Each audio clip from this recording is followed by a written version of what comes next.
Sauzana Makfira, nomor absen 6, kelas 11-1. Nah, di video ini kita bakal kenalan sama organel yang bernama silia. Jadi silia tuh apa sih?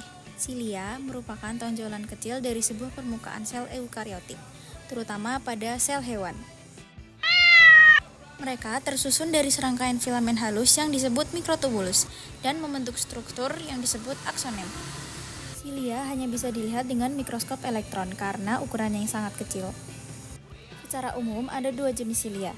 Yang pertama silia motil, yaitu silia yang bisa bergerak. Fungsinya untuk memindahkan cairan, udara, atau partikel kecil di permukaan jaringan. Contohnya silia di saluran pernafasan, membantu menyapu lendir dan kotoran keluar dari paru-paru. Selanjutnya adalah silia non-motil atau primer, yaitu silia yang tidak bisa bergerak. Fungsinya sendiri menjadi sensor dan membantu sel merespon lingkungan di sekitarnya. Sejak abad ke-17, para ilmuwan seperti Robert Hooke sudah mengamati struktur sel menggunakan mikroskop sederhana. Kemudian, Anthony, ilmuwan Belanda, mengembangkan mikroskop. Jadi, pengetahuan tentang silia berkembang sejalan dengan teknologi mikroskop yang makin canggih. Nah, sekarang letak silianya sendiri di mana? Di sini. Atau di sini? Tapi di sini. Silia sendiri biasanya terdapat pada sel hewan. Ini merupakan organel yang bernama silia. Yuk, kita lihat lebih dekat silia. Struktur dalam silia sendiri cukup kompleks. Silia tersusun dari protein yang membentuk mikrotubulus dalam pola khas.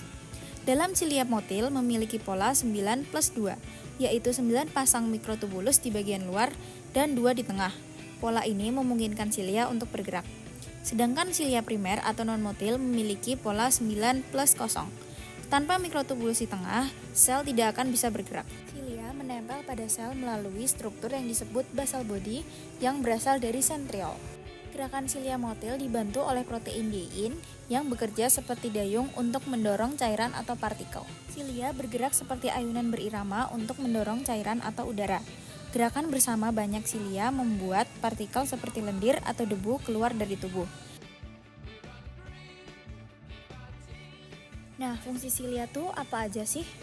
Jadi, yang pertama adalah di saluran pernafasan. Silia motil bekerja menyapu lendir dan debu keluar dari paru-paru, seperti pada contoh di bawah.